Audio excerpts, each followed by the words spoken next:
Extrait d'un article écrit par François Mitterrand dans le journal Le Monde le 23 septembre 1971. Contexte. Le 15 juin 1969, Georges Pompidou est élu président de la République française. Jacques Chaban-Delmas devient Premier ministre. Le 9 novembre 1970, le général de Gaulle meurt. Le 23 septembre 1971, à propos du second tome de l'histoire de la République gaullienne de Pierre Viançon-Pontet, l'auteur écrit ce qui suit. J'ai commencé ces réflexions en observant que je trouvais de Gaulle plus remarquable par ce qu'il était que pour ce qu'il faisait. Choquerais-je si je répète ici qu'il m'apparaît comme le dernier des politiques d'envergure du XIXe siècle plutôt que sous l'aspect du précurseur de l'an 2000. Moins d'un an après sa mort, le gaullisme est un passé clos. Les institutions qui ont tenu jusqu'ici craquent sous la poussée des courants que l'ultime départ du fondateur a libérés. Ses successeurs ne se contentent pas d'adapter sa politique à l'événement. Ils s'éloignent lentement des principes qui la guidaient. Ont-ils tort ? Le monde est redevenu ce qu'il était avant que Charles de Gaulle l'eût inventé pour son usage. En ce sens, ils sont réalistes. De Gaulle avait l'âme forte et le jugement sûr. Il parlait le langage qui porte à rêver. À l'entendre naissait le sentiment qu'il nourrissait de vastes desseins en toutes choses, et lui-même s'en persuadait. Cette disposition d'esprit et cette manière d'être ont convaincu ses contemporains qu'il voyait plus loin qu'eux. Il me semble pourtant qu'il est passé à côté d'idées majeures de son temps. Mais cette imagination souveraine, je ne puis oublier qu'elle a fait hésiter l'histoire, qu'elle a plié sous la loi de rude réalité, et qu'elle demeure l'une des données capitales de notre vie nationale. Et je m'interroge avec Viançon-Pontet, où est le réalisme ?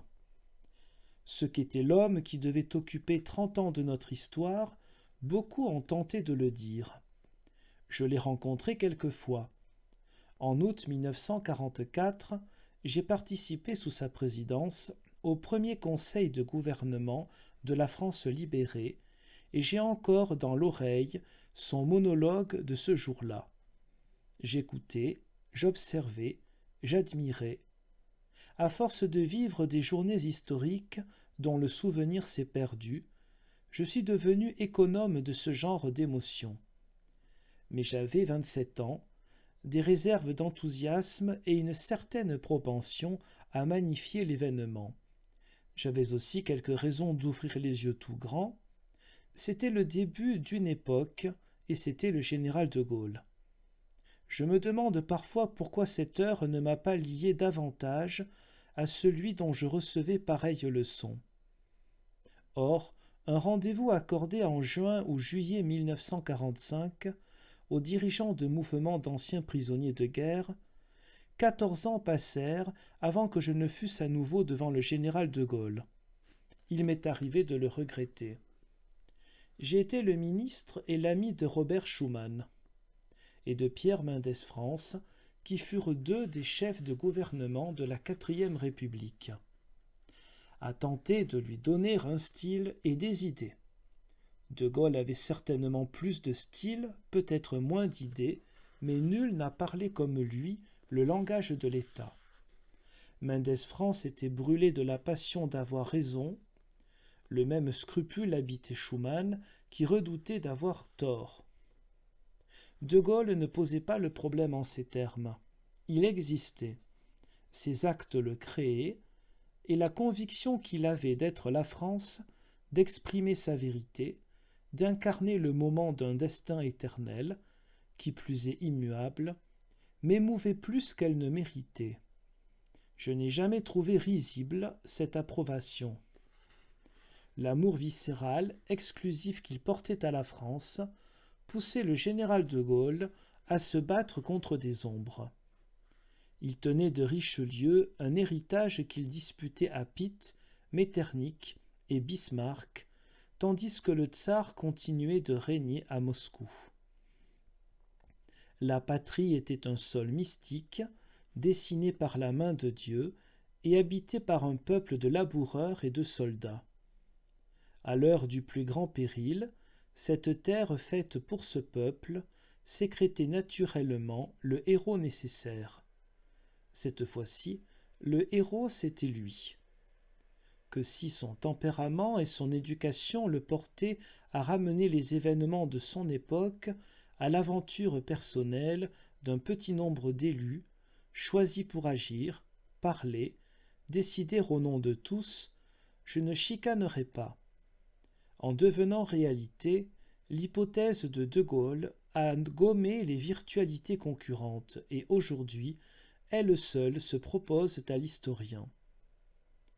On oubliera donc que la résistance n'est pas née que de lui, qu'elle a souvent grandi hors de lui, que les droits de la France eussent trouvé, quoi qu'il advint des défenseurs légitimes par le combat.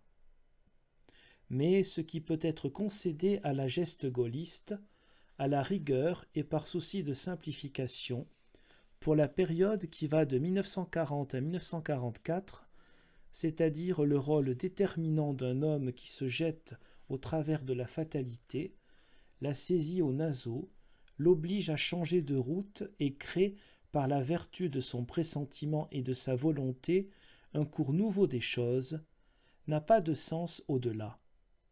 Soldat méditatif, patriote intransigeant, De Gaulle a osé démentir par un acte initial d'indiscipline sa classe sociale qui, dans l'embarras de la défaite, avait pris, comme souvent, le parti de ses intérêts en traitant avec le vainqueur. Et quel vainqueur! Mais lorsqu'ils ont l'âme haute, la carrière des âmes délie les fils de la bourgeoisie des lois de leur milieu. Le soldat de métier ne possède pas de biens matériels, les dédaigne et tire orgueil de ce renoncement. Par vocation et par état, il a besoin de justifier sa vie selon d'autres valeurs que celles du profit. De Gaulle a vu pleurer sa mère au souvenir de 1870 et ne s'est à son tour guéri de cette peine qu'en rompant, le 18 juin 1940, avec l'ordre établi, celui de sa mère et le sien, dès lors que cet ordre établi trahissait. J'ai connu cette tradition. Mes grands-parents n'évoquaient pas la trahison de Sedan sans que se réveillât une vieille douleur. Disciples de Clémenceau, ils accusaient les expéditions coloniales d'avoir détourné l'attention des Français de la revanche sur le Rhin. Le soir, on récitait le Hugo de l'année terrible. La victoire de 1918 n'avait pas effacé les stigmates du malheur. La mémoire chargée d'angoisse, on aimait la France, terre et chair. Dieu qu'on avait mal quand elle souffrait. Et l'on s'inquiétait tout autant de ces moments heureux, de peur qu'ils ne fissent oublier les autres. Formé à cette école d'ancienne mode, De Gaulle était plus proche des soldats de l'an 2 et des poilus de 1914 que des bourgeois de sa génération. Il dut à cet anachronisme de parler comme un visionnaire. Son retard devint de l'avance. En se détachant des siens, il rencontra le peuple. Ni l'un ni l'autre ne se sont par la suite tout à fait séparés.